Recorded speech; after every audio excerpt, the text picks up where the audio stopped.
어제부터 시작된 예레미야 29장의 말씀은 편지입니다. 예레미야가 예루살렘에서 바벨론으로 포로가 되어 잡혀간 사람들 중에 남아있는 장로들과 제사장들과 선지자들을 또 모든 백성에게 보내는 편지라고 29장 1절에 말씀하고 있습니다.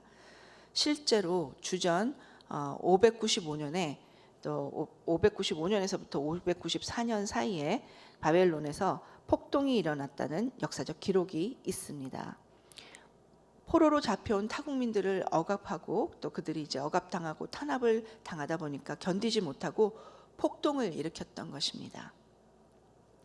그래서 그 폭동 후에 남아있는 장로들과 제사장들 그리고 선지자들이라는 말이 그 남은 사람들을 뜻하는 말입니다. 반란을 주도했던 사람들이 다 처형당한 후에 바로 남은 유다의 지도자들, 그들을 뜻하는 말인 것입니다. 어제 구절인 29장 1절에서부터 14절까지의 말씀을 좀 요약해 보면 하나님은 유다의 죄를 보시고 바벨론을 들어 유다를 징계하십니다. 그리고 그렇게 하시겠다고 말씀하십니다. 그래서 유다 백성들과 지도자들이 바벨론의 포로로 잡혀가게 될 것이라고 예레미야가 전하고 있는 것을 볼 수 있습니다. 그렇게 바벨론에 잡혀가는 것이 근데 그것이 하나님의 뜻이라고 듣기에 매우 불편한 그런 소식을 전하고 있는 것입니다. 하나님의 뜻을 따라 또 바벨론에 가서는 거기서 적당히 살라고 하지 않고 잘 적응하라고 말씀하십니다. 그래서 잘 지내다가 70년 뒤에 그리고 부흥하고 나서 숫자도 더 많아지고 나서 70년 뒤에 하나님께서 그들을 다시 유대 땅으로 부르시겠다고 하는 것이 예레미야가 전했던 메시지였습니다. 오늘 말씀은 계속해서 하나님께서 유다의 불순종에 대해서 심판 그리고 징계를 통해서 포로된 유다인들이 잘못 갖고 있었던 생각에 대해 하나님께서 하나님 갖고 계신 생각을 답해 주십니다. 그 모습을 우리가 볼 수 있습니다. 여기서 확실히 하고 넘어가야 될 것은 우리 하나님은 심판을 위한 심판, 그렇게 그냥 그저 그들이 마음에 안 들어서 혼내기 위해서 유다에게 징계를 내리고 계시는 그런 하나님이 아니신 것을 우리는 분명히 알고 그것을 짚고 넘어가야 할 것입니다. 29장 11절 말씀을 보면 이렇게 말씀하십니다.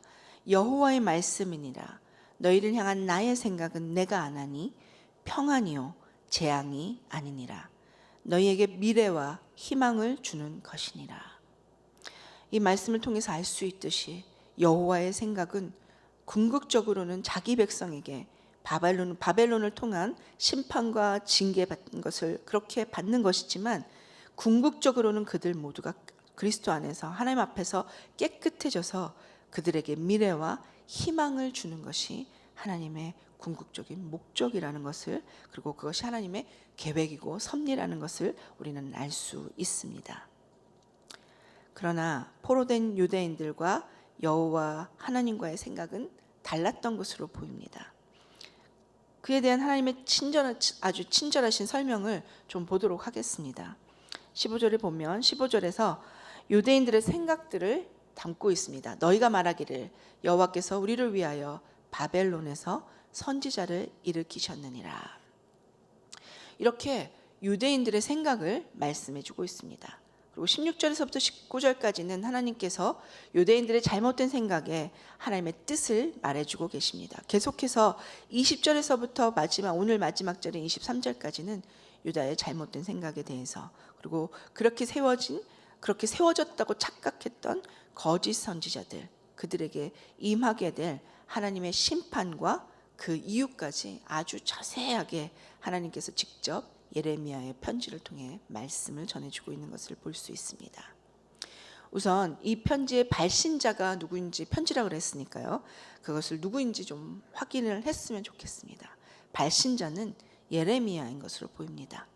그러나 아주 엄격하게 본다면 이 편지의 참 발신자는 여호와 하나님이신 것을 우리는 알 수 있습니다. 그리고 수신자인 바벨론 포로가 된 그렇게 잡혀간 유다인들, 그들이 수신자인 것입니다. 하나님이 그렇게 보내는 편지, 이 편지는 하나님께로부터 하나님의 뜻이 담겨져 있는 그런 편지였습니다. 그것을 예레미야가 대필했을 뿐입니다. 아까도 보았듯이 15절에서 저희가 말하기를 여호와께서 우리를 위하여 바벨론에서 선지자를 일으키셨느니라 라고 말씀하고 있습니다. 이것이 유대인의 생각이었습니다. 바벨론으로 포로가 되어간 그들은 여호와께서 잡혀간 유대 민족을 위해서 바벨론에서도 하나님께서 여호와께서 이와 같이 그들을 선지자들을 세웠다고, 그렇게 그 땅에서도 세워주셨다, 이렇게 착각을 했습니다. 그리고 16절에서는 다윗 왕좌에 앉은 왕과 이 성에 사는 모든 백성 곧 너희와 함께 포로되어 가지 아니한 너희 형제에게 여호와께서 이와 같이 말씀하시니라 라고 하시면서 바벨론에 가지도 않고 유다 땅에 남아있는 자들에 대한 심판의 경고를 하나님께서 말씀하고 계십니다. 바벨론에 가지 않고 유다 땅에 남아있던 사람들에게 내리시는 하나님의 심판 내용이 또 계속해서 17절과 18절에 그렇게 적고 계신 것입니다. 17절을 보면 만군의 여호와께서 이와 같이 말씀하시되 보라 내가 칼과 기근과 전염병을 그들에게 보내어 그들에게 상하여 먹을 수 없는 몹쓸 무화과와 같이 같게 하겠다라고 말씀하고 계십니다. 그 18절에는 내가 칼과 기근과 전염병으로 그들을 뒤따르게 하며 그들의 세계 여러 나라 가운데에 흩어 학대를 당하게 할 것이며 내가 그들을 쫓아낸 나라들 가운데에서 저주와 경악과 조소와 수모의 대상이 되게 하리라 라고 또 말씀하십니다. 다시 한번 내가 칼과 기근과 전염병과 이 말씀을 사용하시면서 심판에 있어서 하나님의 강한 결정, 강한 의지를 담고 계시는 것을 우리는 볼 수 있습니다.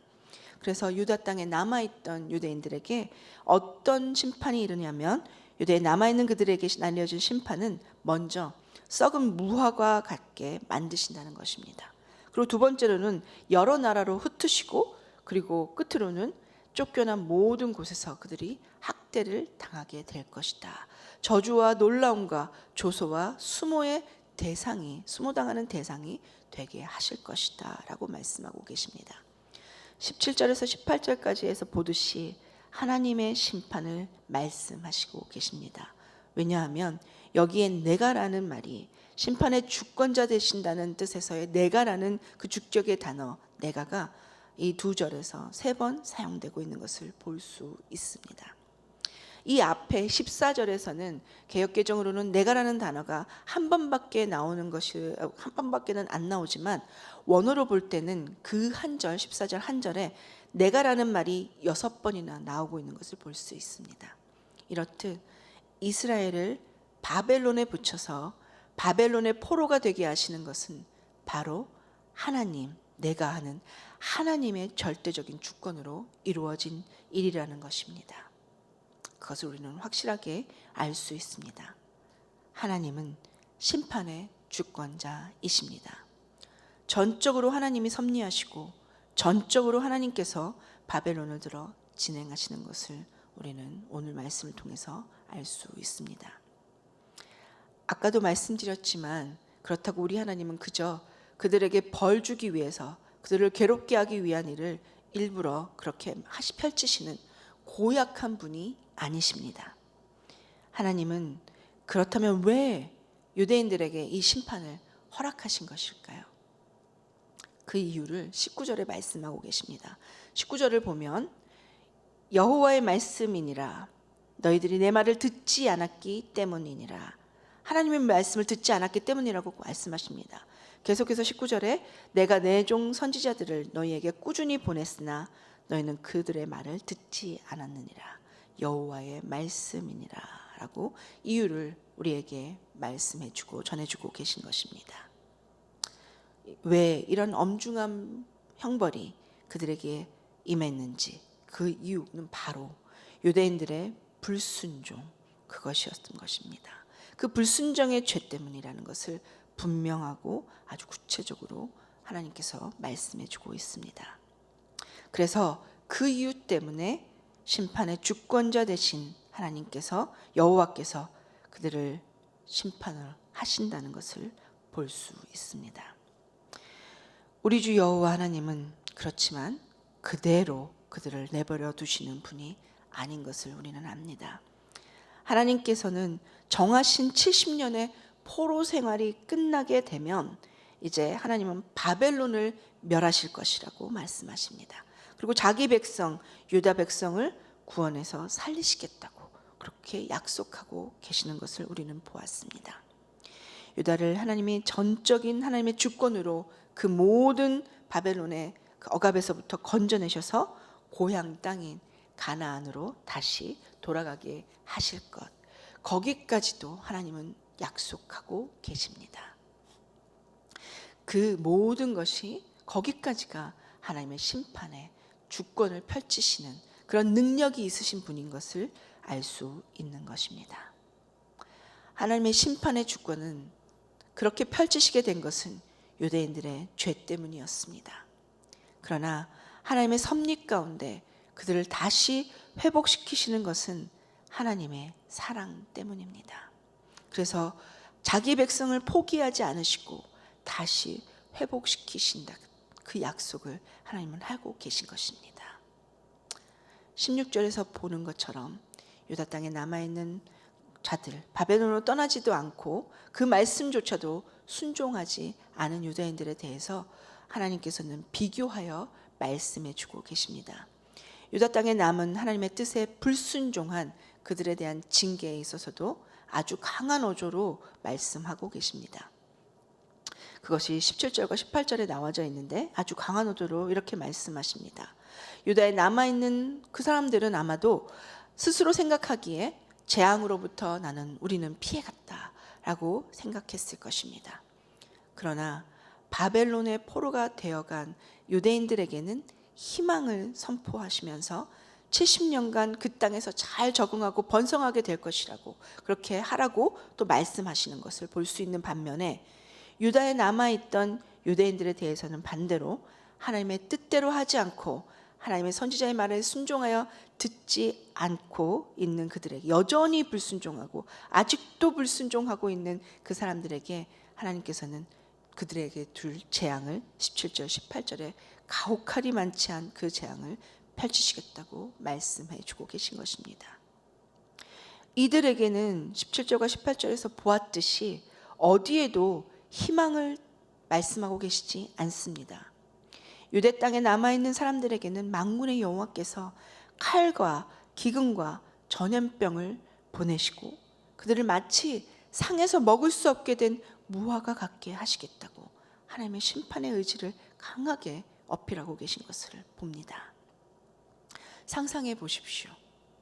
요즘 우리 한창 무화과 철인 것 같습니다. 얼마 전에도 저도 먹었는데 간혹 그 먹던 중에 상한 것을 먹게 되기도 합니다.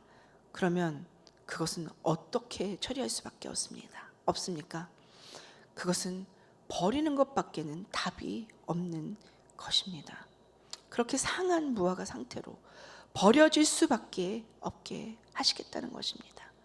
그뿐만이 아니라 그들을 세계 각 나라로 흩으시고 그곳에서 학대받게 하실 것이며 저주와 경악할 일들을 당하게 될 것이라고 그렇게 말씀하고 계십니다.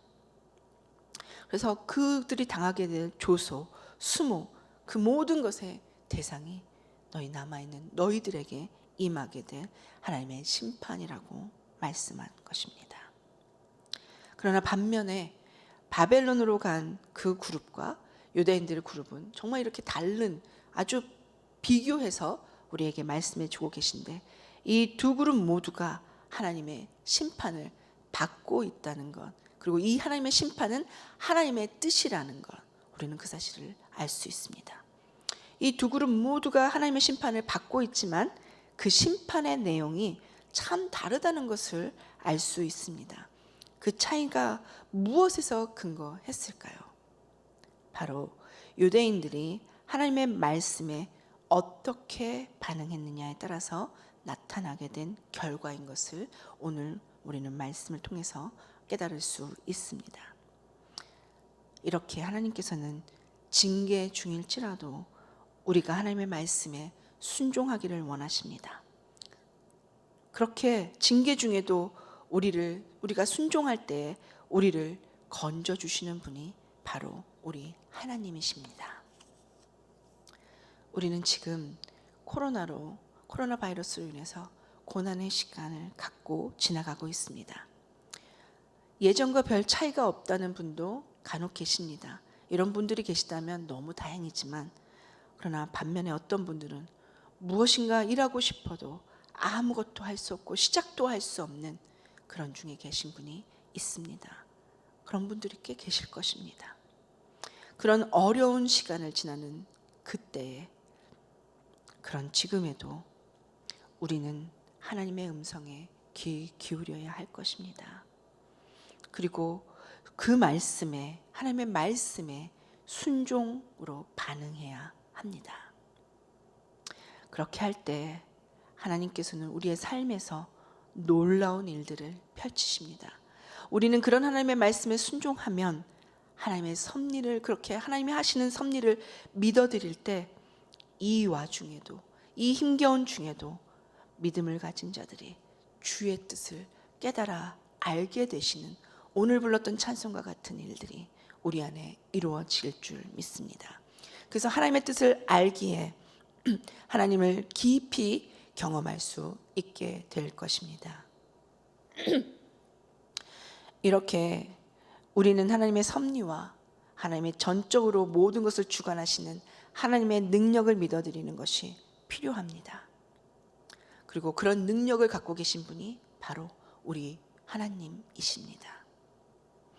우리는 어려운 일을 만나면 하나님의 섭리를 의심할 때가 있습니다. 왜 이런 일이 내게 일어나는지, 왜 내게만 병이 있는지, 왜 내 사업만 망하게 되는지, 왜 내 자녀만 이렇게 어려운지, 그렇게 생각하게 되고 하나님의 섭리를 의심하게 됩니다. 힘겨운 시간을 지나갈 때면 누구나, 인생 누구나 그렇게 되기가 쉽습니다. 그리고 인간은 누구나 다 이 힘겨운 시간을 맞게 됩니다. 강 목사님 신간인 확신 기도의 힘에서 우리가 어려운 일을 만나면 하나님의 섭리를 잘 깨닫지 못한다라고 강 목사님도 안타까움을 적고 계시는 것을 볼 수 있었습니다. 그리고 그 책에서 계속해서 강 목사님은 우리가 우리 생애를 돌이켜보면 비로소 하나님의 섭리를 알게 된다고 말씀하고 계신 것을 볼 수 있었습니다. 그 책에서는 좋은 이 예로 성경의 인물로 들어서 요셉의 삶을 들어서 이야기하고 있는 것을 볼 수 있습니다. 요셉은 우리가 익히 알듯이 형제들에게 미움을 받았습니다. 보디발의 아내의 유혹을 물리쳤음에도 불구하고 주인에게 버림을 받고, 그뿐만이 아니라 감옥에 갇히게도 됩니다. 그때까지 그는 자신에게 일어나는 일들이 이해할 수가 없었습니다. 책에서 강 목사님은 슈렌 키르케고르라는 사람을 말을 빌려서 이 말씀을 전하고 있습니다. 그는 이렇게 말했습니다. 인생은 앞으로 나아가며 살 수밖에 없다. 그러나 인생은 뒤로 돌아볼 때에만 이해할 수 있다. 라고 적고 계십니다.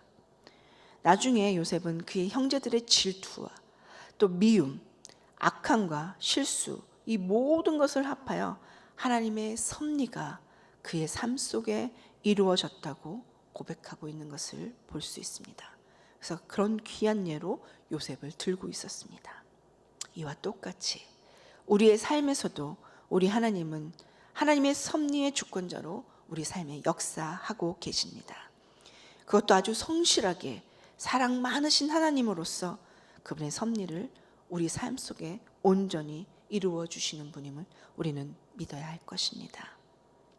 지금 여러분의 삶이 왜 이런 일이 내 삶에 일어나는지 이해되지 않으십니까?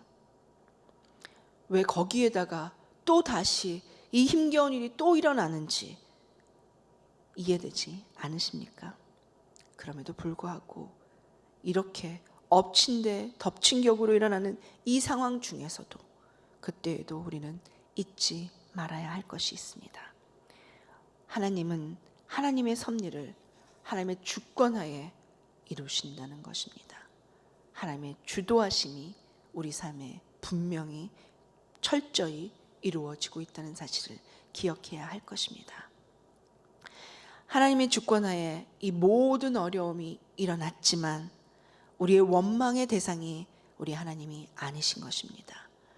이 하나님께서는 우리의 믿음의 대상, 하나님의 모든 섭리를 이루어 주실 우리의 믿음의 대상이 되셔야 할 것입니다. 우리가 말씀을 그렇게 순종하여 나아갈 때 하나님은 우리를 버리시는 분이 아니라 우리를 하나님의 놀라운 섭리 가운데 모든 것을 아름답게, 이 모든 어려움까지도 아름답게 사용하셔서 우리에게 놀라운 하나님의 섭리를 정말 놀랍게 상으로 우리 삶에 허락해 주실 분이심을 기억해야 할 것입니다. 그리고 그런 믿음을 우리가 주 앞에 보여드려야 될 것입니다. 그 믿음은 순종할 때 나타납니다. 우리를 다시 부르시는 데까지 하나님께서 그렇게 하실 분이심을 믿고 그 말씀에 오늘도 순종하며 나아가는 저와 여러분이 되시기를 바랍니다. 그럴 때 그 길을 지나가는 동안 힘겹고 어렵지만 그때도 우리 주님은 함께 하십니다. 함께 해주셔서 우리가 서서 걸어갈 수 있게, 주님과 동행할 수 있게 도와주실 것입니다. 끝으로 20절에서 23절까지는 아주 단호하게 그러나 적극적으로 거짓 선지자들에 대한 심판을 말씀하고 계신 것을 볼 수 있습니다. 20절에서는 하나님께서 우리 하나님의 말씀에 순종할 것을 권고하십니다. 맞습니다. 하나님의 말씀에 순종해야 될 것입니다. 그러나 하나님의 말씀을 분명히 하나님의 말씀으로 분별하여 순종해야 될 것입니다. 오늘 본문에서는 사자 양식이 많이 나오는 것을 볼 수 있습니다. 사자 양식이라는 것은 어떤 것이냐면 코아메르 야훼라는 그 말로 여호와께서 이와 같이 말씀하여 이르시되, 여호와께서 이와 같이 말씀하시니라, 또는 여호와의 말씀에라고 번역되어지고 있습니다. 예언자들이 자신의 예언, 그 메시지가 여호와의 말씀임을 강조하기 위해서 여호와께서 이와 같이 말씀하여 이르시되, 여호와께서 이와 같이 말씀하시니, 여호와께서 말씀에, 여호와의 말씀에라고 하시면서 이 코아메르 야훼를 많이 사용했습니다. 오늘 예레미야도 참 많이 사용하고 있는 것을 우리는 알 수 있습니다. 그러나 이 사자 양식을 거짓 선지자들도 그들의 말을 펼칠 때, 그들의 생각을 펼칠 때 그 말씀을 하나님 말씀으로 위장하기 위해서 사용했던 것입니다. 그래서 바벨론의 15절에 보면 바벨론의 포로로 간 유다인들이 바벨론에서 하나님께서 예언자들을 이 땅 바벨론에서도 세워주셨다고 생각하는, 착각하는 오류를 범하고 있는 것을 우리는 볼 수 있습니다. 그리고 23절에 이렇게 말씀하십니다. 23절을 보면 이는 그들이 이스라엘 중에서 어리석게 행하여 그 이웃의 아내와 간음하여 내가 그들에게 명령하지 아니한 거짓을 내 이름으로 말하니라. 나는 알고 있는 자로서 증인이니라. 여호와의 말씀이니라 하시니라. 이렇게 말씀하고 계십니다. 여기서 아합과 시드기야는 왕을 말하고 있는 것이 아닙니다. 아합이라는 거짓 예언자와 시드기야라는 거짓 예언자, 그들의 예를 오늘 들어서 말씀해 주고 있는 것입니다. 하나님의 이름으로 그들이 거짓 예언을 펼쳤습니다. 사자 양식을 써서 전했기 때문에 사람들은 착각했지만 하나님은 속일 수 없는 분이시라는 것입니다. 우리 하나님은 모든 것을 알고 계시는 전지하신 하나님이십니다. 하나님은 옴니션스, 전지하신 분이시라는 것입니다. 하나님은 거짓 선지자들 아무도 모를 그 음란죄, 하나님께서 명령하지 않은 것이지만 자신의 생각을 하나님의 이름으로 말했던 죄, 그리고 그것을 하물며 하나님의 뜻으로 둔갑시켜서 하나님의 원래 뜻과는 대적하게 만들었던 그 죄를 하나님께서는 그렇게 말했던 그 거짓 선지자들을 분명히 내가 알고 있다, 그리고 내가 증인이다 라고 말씀해 주고 계십니다. 그래서 그들을 바벨론 왕에게 붙이셨습니다. 그리고 그들은 그 앞에서 죽게 됩니다. 죽는 것뿐만 아니라 죽어서도 저주받은 자들의 예로서 계속 회자되게 하시는 것입니다. 유대인들은 순종은 하되 그들은 바른 말씀에 순종했어야 합니다. 그것은 똑같이 우리에게도 적용됩니다. 우리도 하나님의 말씀을 분별하여 하나님의 말씀에만 순종해야 되는 것입니다. 그런데 그들은 하나님의 말씀이 아닌 자신들이 듣기 좋은 것에 순종하였습니다. 하나님의 참 예언이 아닌 거짓 예언을 따랐던 것입니다. 왜 그랬을까요? 신명기 18장 22절에 보면 만일 선지자가 있어서 여호와의 이름으로 말한 일에 증언도 없고 성취함도 없으면 이는 여호와의 말씀하신 것이 아니요 그 선지자가 방자의 한 말이니 너는 그를 두려워할 말지니라 이렇게 말씀하고 계십니다. 그렇습니다. 하나님이 하신 말씀이 이루어진다는 것입니다. 그러나 70년 후에 이루어질 일들이기 때문에 그들이 분별하지 못하였을까요? 이재영이라는 사람은 이렇게 말하고 있습니다. 거짓 예언자가 등장하게 된 진정한 이유는 외부 환경에 있는 것이 아니고 인간의 마음에 타락에 있다라고 말하고 있습니다. 맞습니다. 유대인들이 거짓 선지자의 말에 순종했던 것은 그들의 마음이 타락하여 하나님의 말씀을 거북한 하나님의 말씀을 듣기보다는 그 말씀 대신 그들의 듣기에 편한, 그들이 듣기에 좋은 그 말을 선택해서 그 말에 순종하였던 것입니다. 우리가 듣고 싶은 것, 그것을 말해주는 아합 같은 사람, 시드기야 같은 거짓 선지자, 28장에서 봤던 하나냐 같은 사람들, 그런 사람들이 지금 시대에도 분명히 있습니다. 그러나 우리는 분명히 알아야 될 것입니다. 우리의 마음을, 타락하기 쉬운 우리의 마음을, 정말 듣기 좋은 말에 딸려가는 우리의 귀, 그것은 마음에서 오는데 그 타락하는 마음을, 너무 쉬운 그 마음을 점검하고 우리의 눈을 들어 주의 말씀에, 하나님의 말씀을 집중해야 될 것입니다. 믿음의 눈을 들어 주의 뜻 알게 해달라고 그렇게 고백하며 그렇게 살아내는 저와 여러분이 되시기를 바랍니다. 그렇게 할 때 거북한 소리다 할지라도 주의 말씀을 분별하여서 주님의 말씀에 순종하며 나아갈 때 지금 어렵고 힘든 코로나 바이러스로 힘겨운 그런 생활 중에 있지만 우리의 삶을 우리 주님께서 완전히 구별하시고 책임져 주시는 귀한 구별된 삶을 오늘 하루도 주의 이름으로 살아낼 줄 믿습니다. 같이 기도하겠습니다. 먼저